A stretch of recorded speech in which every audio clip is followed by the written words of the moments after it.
আজকে তোমাদের জন্য একটা মূল্যবান এবং অনেক গুরুত্বপূর্ণ একটা টপিকস নিয়ে চলে আসলাম। তাহলে চলো আমরা মূল টপিকসে চলে যাই। বন্ধুরা, আমরা সবাই ভালো থাকতে চাই, সুখ স্বাচ্ছন্দ্য চাই, সবাই কিন্তু আমরা সুখে থাকতে চাই। কিন্তু সুখে থাকতে হলে আমাদের একান্তই টাকার প্রয়োজন। তাই আমরা টাকা ইনকাম করার জন্য অনেক কষ্ট করি, অনেক পরিশ্রম করি, অনেক সাধনা করি এবং টাকা ইনকাম করার জন্য আমরা দেশে আত্মীয় স্বজন, বন্ধু বান্ধব, মা বাপ, ভাই বোন, স্বামী স্ত্রী সব কিছু ছেড়ে তারপরে আমরা প্রবাসে চলে যাই টাকা ইনকাম করার জন্য। কেন? একটু সুখ পাওয়ার জন্য। বন্ধুরা, আমাদের প্রবাসে যাওয়ার কোনো প্রয়োজন হয় না। আমরা যদি ঘরে বসে ফোন দিয়ে যদি আমরা ইউটিউবে কাজ করি, ফেসবুকে কাজ করি, তাহলে কিন্তু আমাদের আত্মীয় স্বজন আপনজন ছেড়ে আমাদের প্রবাসে যাওয়ার কোনো প্রয়োজন হয় না।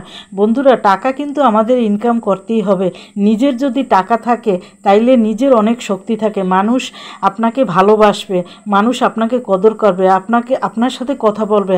আর যদি আপনার টাকা না থাকে তাইলে দুই এক সময় হয়তো দয়া করে 500-1000 টাকা সাহায্য করবে, আপনাকে মন দিয়ে কখনোই সে ভালোবাসবে না।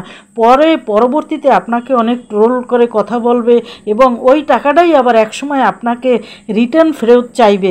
আর নিজে যদি টাকা ইনকাম করি তাইলে নিজের অনেক শক্তি থাকে। নিজের টাকা দিয়ে আমি যা মনে চাই তাই করতে পারবো এবং সবাইকে ভালোবাসতে